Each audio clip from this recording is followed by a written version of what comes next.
Welcome to the Ingress Insights podcast, hosted by PkmnTrainerJ. Ingress Insights is a podcast about the Niantic game Ingress. Listen each week for the latest news, updates and rumours. Let us know your thoughts by leaving a voice message or emailing us at the links in the show notes.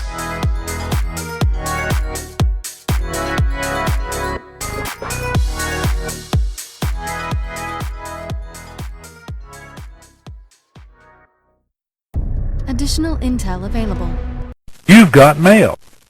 Hello agents and welcome to episode 102 of the Ingress Insights podcast. In this week's episode I'll be going over the plus Delta Rezo campaign info that we've received, as well as the anomaly information we've got for that, and also covering the app update we've had and the 32-bit depreciation which we knew was coming since January. Before I get into any updates, we do have the plus Delta bounty op that's still going on. It's going on for another 69 days I'm recording, the 68 days you're listening to this, and currently the score is showing at 49.5 to Enlighten versus 50.5% to the Resistance. This has so far only been achievable by people that have crossed different time zones. It's not been possible if you're just in one time zone to claim 50 bounties yet.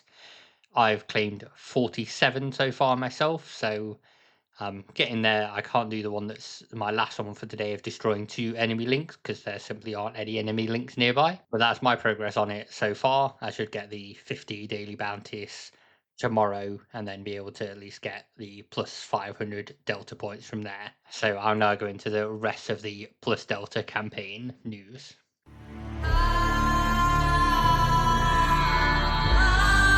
This is Shimon, former community manager for the Witcher Monster Slayer, and you're listening to Ingress Insights. As I mentioned at the start, we are currently in the plus Delta campaign for the bounty op that's going on, and there's another campaign that starts on the 19th of July, and the Ingress team updated their news post on the 27th of June to give us some details for that. So this is the plus Delta campaign Rezo, running from July 19th, as I said, to the 3rd of August, and that's 12 a.m. local time. It starts on the 19th of July and ends 11:59 p.m. local time on 3rd of August. During the operation window, a campaign plus Delta campaign Rezo will become visible under the dispatch interface. There'll be 7 bounties for agents to engage with involving earning plus Delta Rezo points, deploying resonators, destroying resonators, creating control fields, and agents can earn plus Delta Rezo points in these ways. So deploying a level 8 resonator will get you 10 points, upgrading a resonator with a level 8 resonator, so a 1 to 8, 2 to 8, 6 to 8, anything to 8 will do. That will also get you 10 points. Owning a portal that receives a deployed or upgraded level 8 resonator will get you 1 point, so you don't need to take any action there. Just if another agent upgrades yours, you'll get a point. And then destroying a resonator of any level will also get you 1 point per resonator destroyed. Agents who successfully complete all 7 bounties will be awarded 1,000 plus Delta tokens. After completing 5 bounties, agents may choose to skip up to 2 bounties and claim the end of campaign reward. This campaign can be restarted up to 4 additional times. Throughout the operation period, agents have the potential to earn a maximum of 5,000 plus Delta tokens across 5 campaign completions. So if you do earn the 5,000, that's easily enough to get you the Bronze plus Delta medal for this Anomaly series. 100 season points shall be distributed according to the aggregate number of plus Delta campaign Rezo bounties claimed by the members of each respective faction. 200 season points shall be distributed according to the total of plus Delta Rezo points accumulated by all members of each respective faction. All proportional allocation will be rounded to 1 decimal place, and the Ingress team, as usual, they'll put results up. So though you can skip up to 2 bounties, it's probably best not to. You want to complete as many bounties as you can to make sure you score the maximum number of points for your faction. As I said, that does run from the 19th of July to the 3rd of August. So you've got plenty of time to get everything ready and make sure you've got enough level 8 resonators to place down. Also going on at this time, there are the Rezo Builder and Rezo Attacker premium campaigns that you can buy. We've now got further details on what's involved in those, whether they get you more plus Delta points or anything like that. But that's available from the 18th of July, 11 a.m. UTC to the 4th of August, 11 a.m. UTC. And they are 2 separate campaigns costing 30,800 CMU each. So it'll be interesting to see what's involved in those in the campaign. But of course, should have more details come next podcast as to what's actually involved in it and what the tasks are and who's ahead. more importantly. We did also receive the plus Delta Anomaly event rules, so I'm going to run through those quickly now as well. The Ingress team shared the plus Delta Anomaly event rules. These are very similar to previous anomalies that have been done this year and previous years, but I do want to run through all the details for anyone that's doing an anomaly for the first time, doesn't know what's going on. So for an overview, the one thing you've got going on first of all is stealth ops. So that happens on the Friday of the event from 5 p.m. to 10 p.m. local time, and where it is at the discretion of the person running stealth ops, and that's worth 10 season points.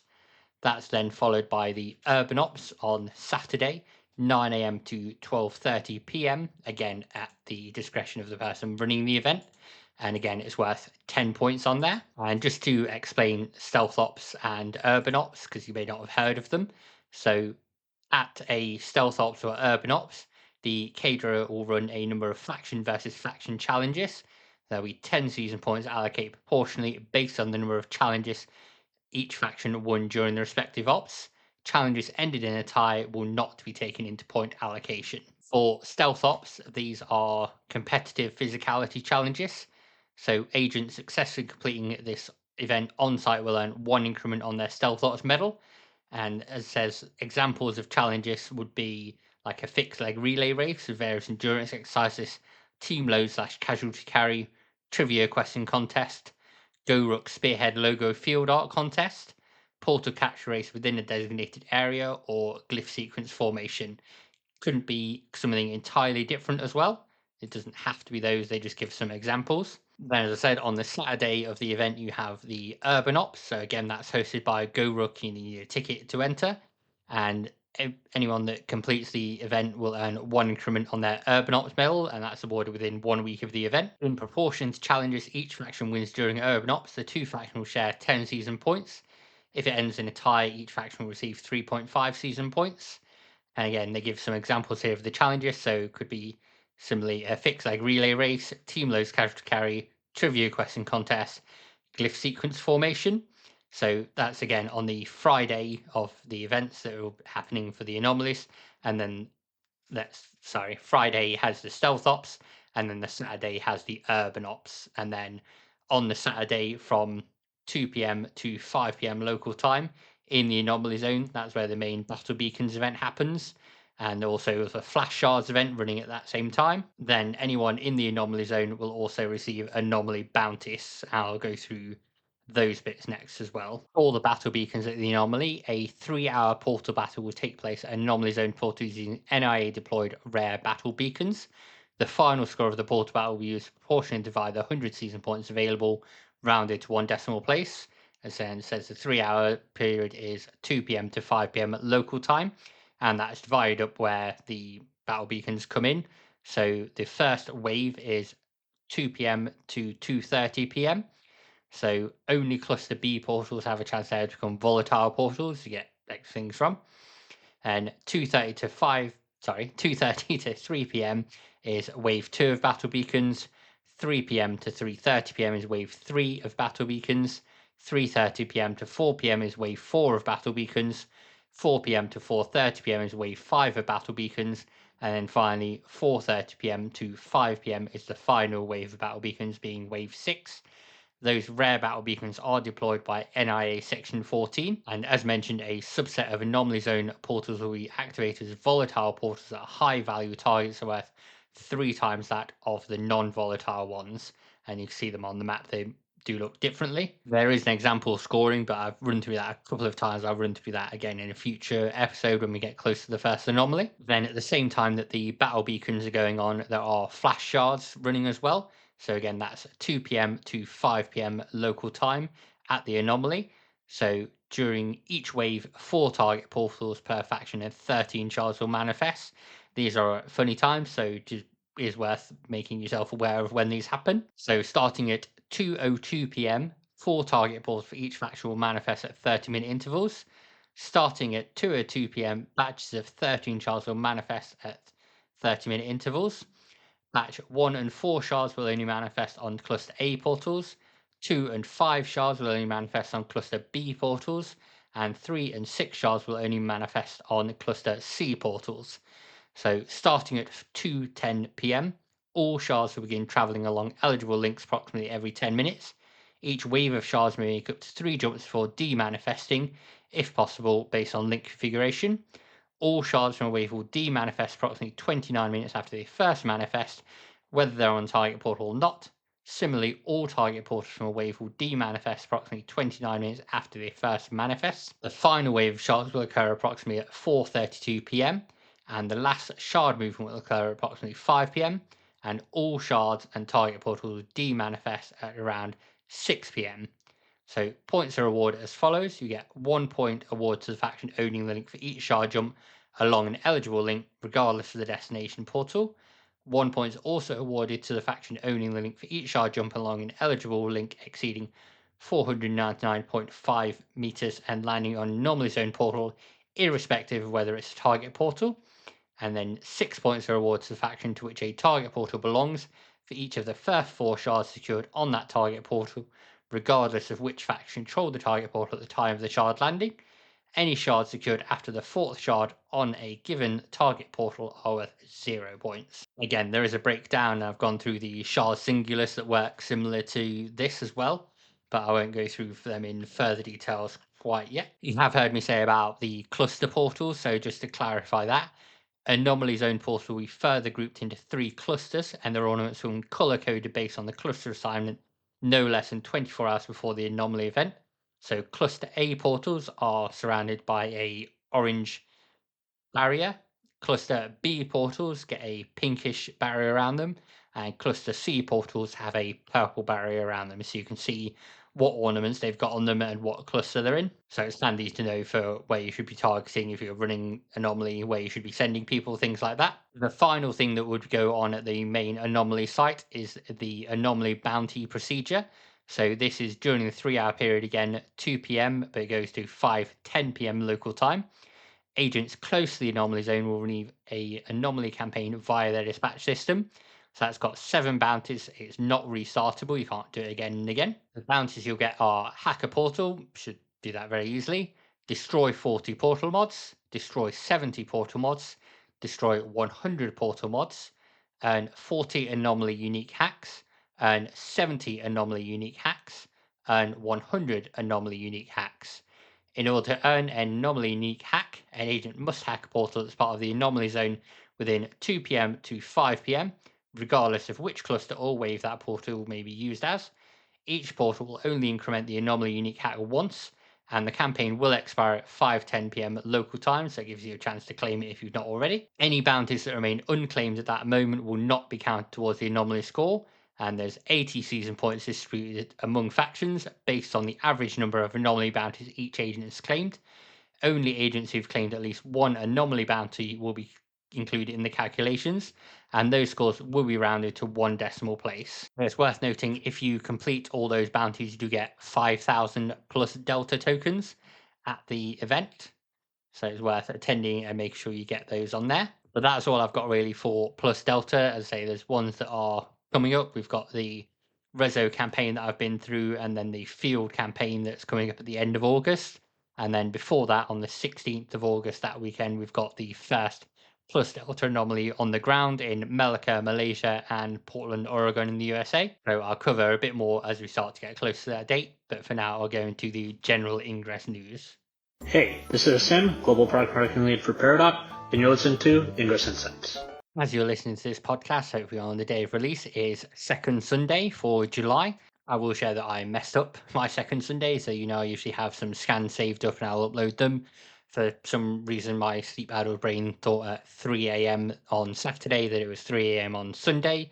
I uploaded 5 lots of scans, and then I got Scout Controller on things. That's nice, but obviously I'm going to miss out on the second Sunday batch. Not a problem. I'll get it next time. But it was also interesting that this month the Ingress team put on their Telegram and social media channels second Sunday incoming agents, prepare for deep dive exploration, engage with Ingress 2S bounties, uncover hidden lore, and secure your progress towards the coveted medal. The world is waiting. I don't think we've had lore on second Sundays before. I don't know what lore we could possibly get, but whether that's just a general, ooh, look, do second Sunday, or whether something's actually happening that's different, I'll have to find out and see when I do my second Sunday tomorrow. Maybe I'll try and get more scans saved up and manage to do it, but we'll see. It's far too hot in the UK for me to go out and do 6 missions. I would melt. I'm doing very well in the heat, so scans were going to be what I did, but like I say, upload them all thinking it was the wrong day. So I won't get it this time. I'll just aim for it next time instead. The Ingress app also had an update this week, so we're now on version 2.170.1. I'm just going to read the Google Play update because that had an important bit on there. So it said, bug fixes, you've got mail, email notifications sent when a mission submission is approved. I'm not sure the app needed an update to be able to do that. I think that was just Brian fixing things in the background.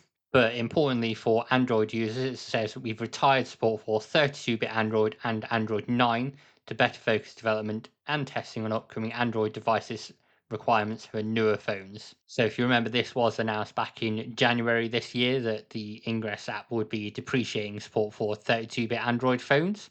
So if you do have a 32-bit Android phone, this update isn't forced yet, but the team have shared that it will be coming into effect on the 14th of July.